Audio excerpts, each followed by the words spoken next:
ঋণ নিয়ে যদি কেউ মারা যান, কোন বান্দার হক নষ্ট করে যদি মারা যান, আল্লাহর কাছে তওবা করেন, এই তওবা গ্রহণযোগ্য হবে, এই তওবা গ্রহণযোগ্য আপনার হবে না। এই জন্য যার কাছে যার ঋণ আছে ঋণটা ঠিক মতো দিয়ে দিবেন, আদায় করে দিবেন। 3 পয়সার বিনিময়ে কিয়ামতের ময়দানে 700 রাকাত নামাজ করে আপনাকে তাকে দিয়ে দেওয়া লাগবে। 3 পয়সার বিনিময়ে 700 রাকাত নামাজ দেওয়া লাগে। আপনি পড়েন কয় রাকাত, আমি পড়ি কয় রাকাত? যদিও আমাদের দেশে স্বামী ওসমান সাহেব 70-80 রাকাত যাইতে পড়তো। মানুষের হক যদি মেরে খান, কোন সরকার যদি মানুষের হক মেরে খায়, ওই সরকার যদি তার আল্লাহর কাছে তওবা করে, আর কোন মানুষ যদি মানুষের হক মেরে খায়, 10,000 20,000 অথবা 5টা টাকা, দোকান থেকে একটা চানাচুর বাকি নিয়েছিলেন, টাকাটা দেন নাই, দোকান থেকে একটা কাপড় বাকি নিলেন, টাকাটা দেন নাই, 10,000 টাকা ঋণ দিয়ে টাকাটার ফেরত দেন নাই, এরকম ঋণী যারা থাকতো নবীজি তাদের জানাজার নামাজ পর্যন্ত পড়াতেন না। নবীজি নিজে জানাজার নামাজ পড়াতেন না, আগে বলতেন তার ঋণ পরিশোধের দায়িত্ব কে নিবে আগে বলো, কারণ আল্লাহ তাকে মাফ করবে না। কোন বান্দার হক কোন বান্দাকে আল্লাহ মাফ করবে না। আমার ভাইরা, আমার মুরব্বী বাবাজিরা, বলতেছিলাম যে এই পৃথিবীতে আল্লাহ আমাদেরকে পাঠালেন পরীক্ষা করার জন্য। আহসানু আমালা, কে কার চেয়ে ভালো আমল করতে পারো, কে কার চেয়ে উত্তম আমল করতে পারো, এই উত্তম কাজের প্রতিযোগিতা করো, কারণ এই দিন নয়, আরো দিন আছে। এই জীবন এই দিন নিয়ে যাবে সেই দিনের কাছে। সেটা কোন দিন? সেটা কিয়ামতের দিন। সেটা কোন দিন? ওয়াত্তাকু ইয়াওমান তুরজাউনা ফীহি ইলাল্লাহ। আল্লাহ বলেন সেদিনকে তোমরা ভয় করো। আর এই দুনিয়া আদ-দুনিয়া মাজরাতুল আখিরাহ, এই দুনিয়া তোমাদের কর্মক্ষেত্র, কাজের জায়গা। এই দুনিয়াতে কাজের সময় তোমাদের ভুল হয়ে যেতে পারে, গুনাহ হয়ে যেতে পারে। আল্লাহ রাব্বুল আলামিন বললেন গুনাহ যদি তোমাদের থাকে, এই গুনার কারণে জাহান্নামের আগুনে তোমাদের জ্বলতে হবে। ও আনফুসাকুম ওয়া আহলিকুম নারা, নিজেরা জাহান্নামের আগুন থেকে বাঁচো, পরিবারকে জাহান্নামের আগুন থেকে তোমরা বাঁচাও। ও দুনিয়ার মানুষেরা, আমার ভাইরা, আমার মুরব্বী বাবাজিরা, জাহান্নাম থেকে আমরা বাঁচবো কিভাবে? জীবনে যেহেতু গুনাহ আছে, আর যে কোনো সময় আমাদের মরণ হতে পারে, আর গুনাহ নিয়ে যদি আমরা মরে যাই, যদি কারো জীবনে কারো আমলে যদি কবিরা গুনাহ থাকে, তাহলে তার জন্য কবরের ভিতরে আযাব শুরু হয়ে যাবে। একটু লক্ষ্য করেন, যে বিষয়টা মূল, আজকের মূল পয়েন্ট আমি আসছি, একটু লক্ষ্য করেন। আল্লাহ বললেন ও দুনিয়ার মানুষেরা, ইন্নাস সাআতা আতিয়াতুন আকাদু উখফিহা, আমি আল্লাহ কিয়ামত কায়েম করব। কিয়ামতের ব্যাখ্যা দিতে গিয়ে নবী 2টা কথা বললেন, একটা কিয়ামতে কুবরা, একটা কিয়ামতে সুগরা। কুবরা মানে বড় কিয়ামত, আর সুগরা মানে ছোট কিয়ামত। ছোট কিয়ামত কারে বলে? নবীজি তাও হাদিস শরীফের ভিতরে বলে দিচ্ছেন, মান মাতা ফাকাদ কামাত কিয়ামাতুহু, যার যখন মরণ হয়ে যায় তার কিয়ামত তখন থেকেই শুরু হয়ে যায়। তার আযাব অথবা তার শান্তি তখনই শুরু হয়ে যায়। এবার আসেন, যেহেতু আমাদের গুনাহ আছে, মরতেও হবে। এখন আল্লাহ বললেন আকাদু উখফিহা, সূরা তাহা আল্লাহ বললেন এই মরণটাকে আমি আল্লাহ গোপন করে রাখলাম। কার কখন মরণ হবে এটা পৃথিবীর কোনো মানুষের জানা নাই। জানা আছে নাকি? গাড়িতেও মরণ হতে পারে, বাড়িতেও মরণ হতে পারে।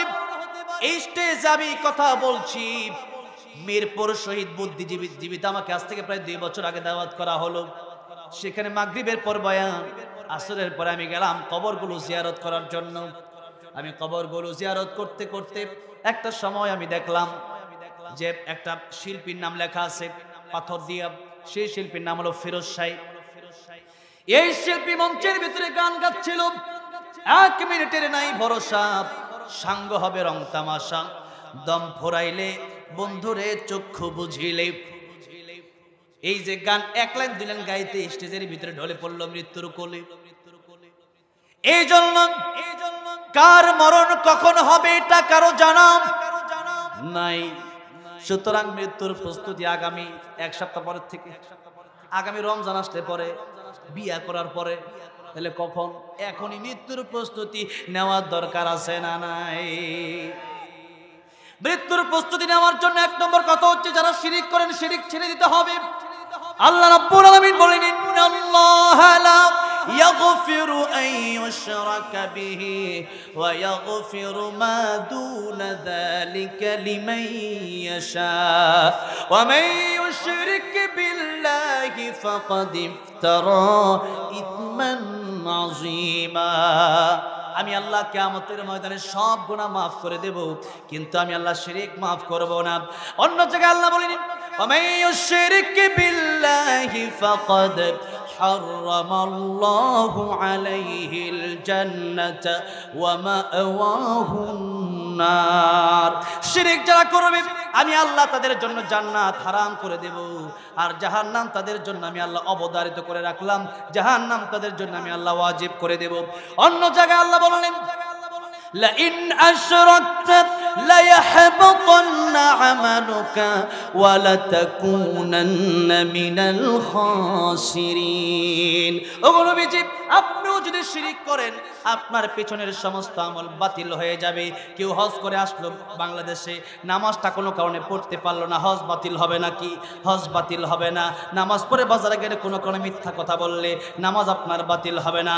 কিন্তু শিরকের মতো জঘন্য গুনাহ যদি কেউ করেন, আল্লাহকে বাদ দিয়ে পীরের পায়ে সেজদা অথবা আল্লাহর মাঝে যে সিফত আছে, যে গুণাবলী আছে, ওইটা নবীর মাঝে আছে, ওইটা যদি মনে করেন, অথবা যদি জবান দিয়া আল্লাহর কাছেও চান, পীরের কাছেও চান, আল্লাহ বলেন লুকমান আলাইহিস সালাম তার ছেলেকে বলেছিলেন وَإِذْ قَالَ لُقْمَانُ لِابْنِهِ وَهُوَ يَعِظُهُ يَا بُنَيَّ لَا تُشْرِكْ بِاللَّهِ إِنَّ الشِّرْكَ لَظُلْمٌ عَظِيمٌ। ও আমার বৎস, আমার সন্তান, শিরক করো না। শিরক বড় মারাত্মক অপরাধ। আল্লাহর কাছে যত গুনাহ আছে পৃথিবীতে, নবী বলেন সবচেয়ে বড় গুনার নাম হলো শিরক। যদি বলেন সবচেয়ে বড় গুনার নাম কি? শিরক। এই জন্য আল্লাহ বললেন ওয়ালা ইউশরিক বিইবাদাতি রাব্বিহি আহাদা। শিরক মুক্ত ঈমান আমল আমি আল্লাহর কাছে নিয়ে আসো। এবার আসেন, এক নম্বর গুনাহ হচ্ছে শিরক, ওইটা আমাদের ছেড়ে দিতে হবে। দুই নম্বর আরেকটা জঘন্য গুনাহ বলবো, খুবই দরকার, খুব ইম্পর্টেন্ট। সূরা বাকারা, লম্বা এই আয়াত যদি পড়ি আমি, এই আয়াত যদি শুরু করি, আয়াত পড়তে 10-15 মিনিট সময় আমার লাগে।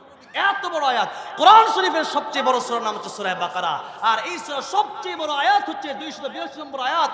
যে আয়াত শুরু হয়েছে পৃষ্ঠার শুরুতে, ইয়া আইয়ুহাল্লাযীনা আমানু ইযা তাদায়ানতুম বিদাইনিন ইলা আজালিন মুসাম্মান ফাকতুবু, শেষ হয়েছে আল্লাহু বিকুল্লি শাইইন আলিম। এর মাঝখানে অনেক কথা আল্লাহ বললেন।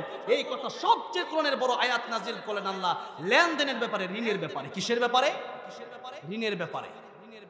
এই কথাটা খুবই গুরুত্বপূর্ণ।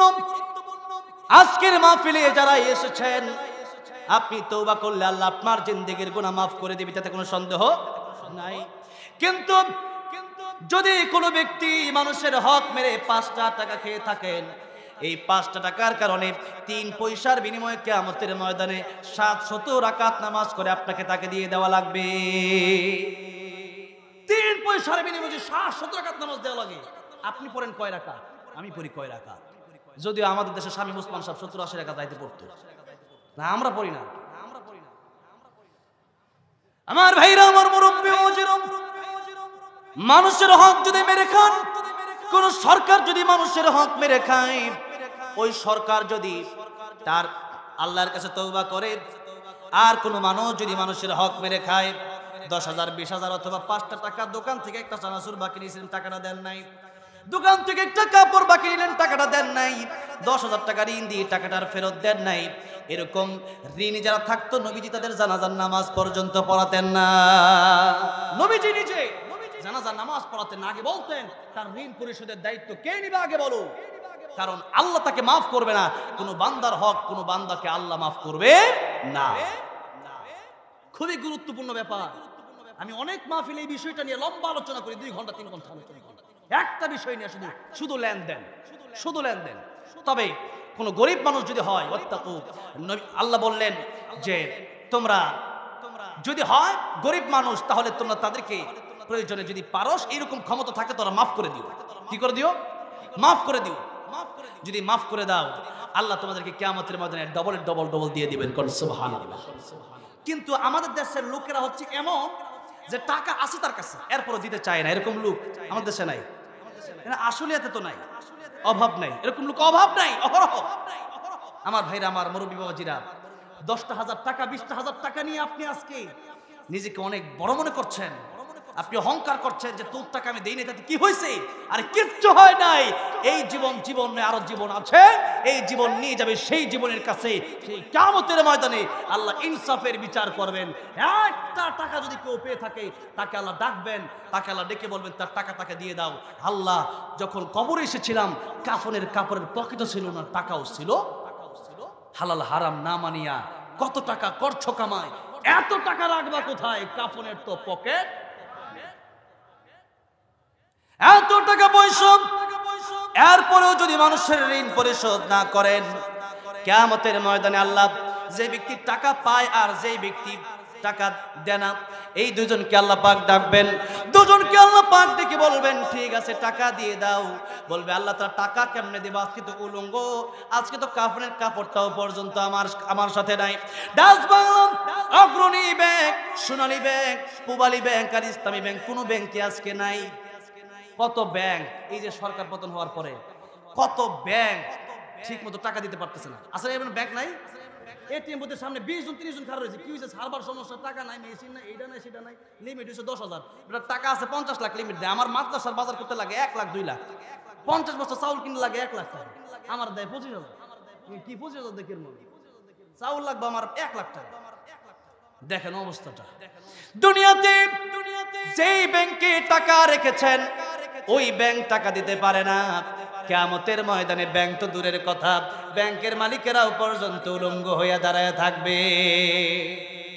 সেদিন এই ঋণের বোঝা আপনি দিতে পারবেন না। আল্লাহ তাআলা বলবেন বান্দারে, বান্দার হক আমি আল্লাহ মাফ করব না। সুতরাং আজকের কিয়ামতের ময়দানে তার হক তারে তুমি বুঝা দিয়ে দাও। আপনি যদি কিয়ামতের ময়দানে হকটা বুঝায় না দিতে পারেন, এবার আল্লাহ বলবেন দেখো তার জিন্দেগিতে নামাজ রোজা আছে না নাই।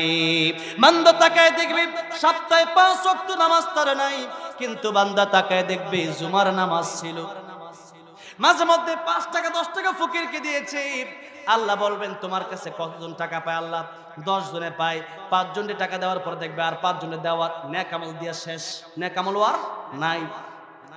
আল্লাহ বলবেন ঠিক আছে, আরো যে বাকি 5 জন আছো তোমাদের যেহেতু নেক আমল নাই, তোমাদেরকে আমি আল্লাহর পক্ষ থেকে আজকে নেক আমল দিয়ে দেওয়া হবে, আর তোমাদের গুনাহগুলো তোমরা তাকে দিয়ে দাও। তাতে কি হবে? 10 জনের যে এত বড় গুনার ভান্ডার সে নিয়ে যাবে জাহান্নামে, আর তোমরা আজকে চলে যাবে তার নেক নিয়ে জান্নাতে। কোন সুবহানাল্লাহ।